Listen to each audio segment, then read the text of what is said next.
Okay, so normally I hate update videos and announcement videos and things of that nature, and I had a really great streak going where I would only ever upload actual machine footage, but I've been keeping a secret for the past few months, and it's finally time to break that streak and reveal what I've been hiding. For the next 3 months, I am doing a field study where I'll be working full-time with professional chain reaction artist Joseph Herscher. Hello. So you might have some questions about what I just said and how this all happened. So the first question, to get it out of the way, what is a field study? So field study is exactly what it sounds like. It's a semester of college working in the field. So similar to an apprenticeship or an internship. Basically, if I were doing engineering as my career, maybe I would be doing a field study at a manufacturing plant or something like that. But since I am studying to become a full-time chain reaction artist, hopefully, I'm doing a field study with a full-time professional chain reaction artist. It's not in addition to college, it's not a break from college. This is college. I'm in class right now, essentially. Lucky guy. I wish I had a college degree like that. So I can let you answer this one first about how did it happen. Okay. Basically, so... Remind me that. So you got in touch with me, or did I get in touch with you about the key finder? You must have got in touch with me to ask me something. Yeah, I had reached out to you because I was working on a project last year called the Key Finder, which was my attempt at recreating some of the elements of your style. Basically, I wanted to do something more full scale, using different surfaces and everyday objects, basically using everything you'd find in a college dorm room. So I reached out to you and I said, hey, I'm doing something that's similar to your style. What do you have for advice?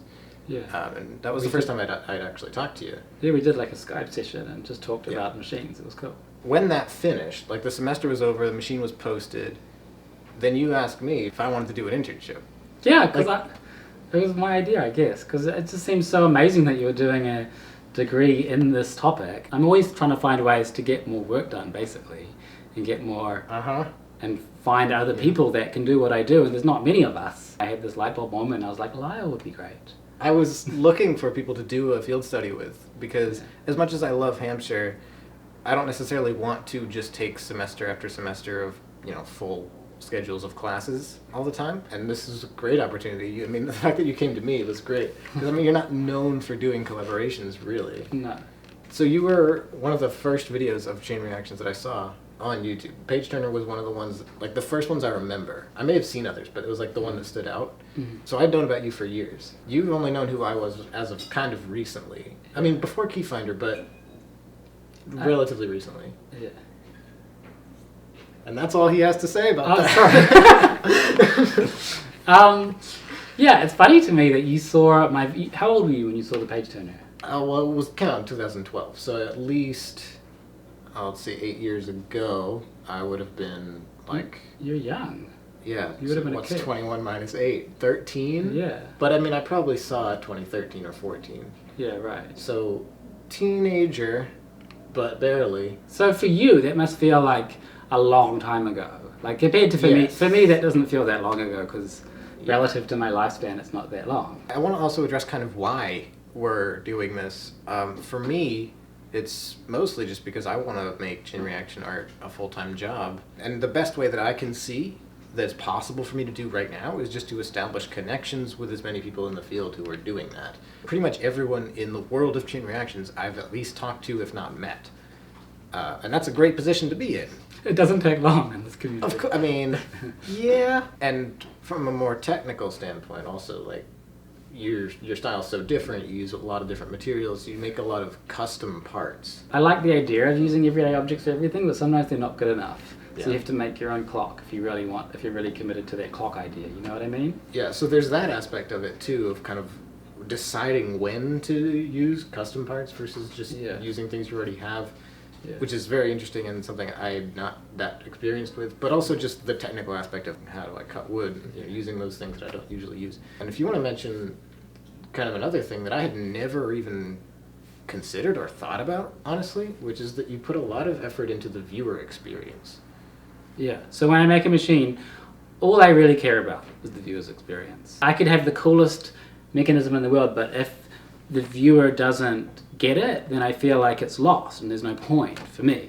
So every single moment I'm thinking about where are things in the frame, what does the person know at this point, what information do they have, what information do they not have, how can I exploit that, and how can I give them the most exciting, unexpected sort of experience. Right. You put a lot of thought into timing and pacing, building suspense, subverting expectations. Right. So if things happen too quickly, then they're hard to follow, so I'll repeat them. If things are too slowly, they might get boring, so you've got to get the pacing just right. So slow, and then something quick, and then slow, and then quick, quick, quick. And these are all examples of things that I don't really think about that much. But just to give an example, we were working with a candle, and, that's already something that I don't do. But you were thinking, okay, well, the viewer's already looking in this place, but the candle's way over here, so how do we then draw... Oh, dear. Welcome to New York, Lyle. The action is over here, but the candle is way over here, and how do you then draw the viewer's attention back to the candle if that's where the next action is going to happen? And just thinking that is something that would not have occurred to me. But you're thinking maybe there's smoke that the candle is causing, and that's... Or a big flame. Yeah. I don't like big jumps on the screen because they're just hard to follow. So I don't like to use strings unless they're short strings. In this case, it's a long string, so we need something really dramatic to pull your eye to the other.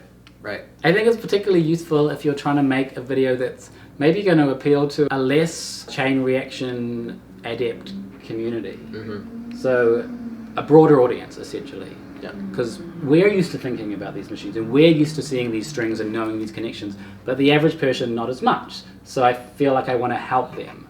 But it's tricky, because you don't want to make it too obvious and stupid, so it's kind of this delicate game.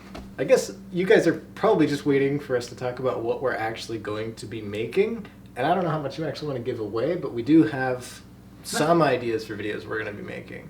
Mostly we'll just be making YouTube videos. The first thing we're going to do is a sequel to Pass the Salt. Can you guess what it's going to be called? Drum roll. Pass the mayonnaise, that's right. Pass the pepper. Yeah. So this is similar to Pass the Salt, same kind of idea as a kitchen dinner table items in a screen link. But this one's way crazier.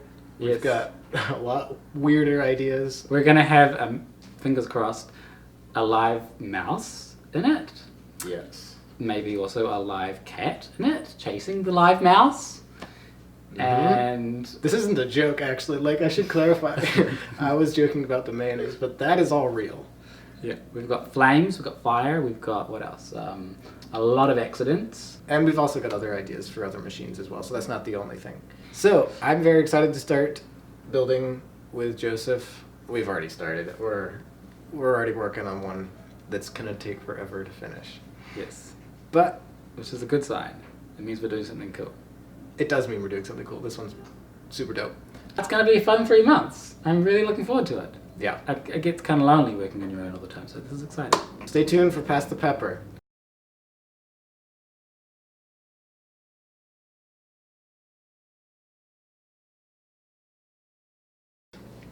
Joseph Herscher. I went way too far. That was too much. I got too excited. Yeah, I got way too excited.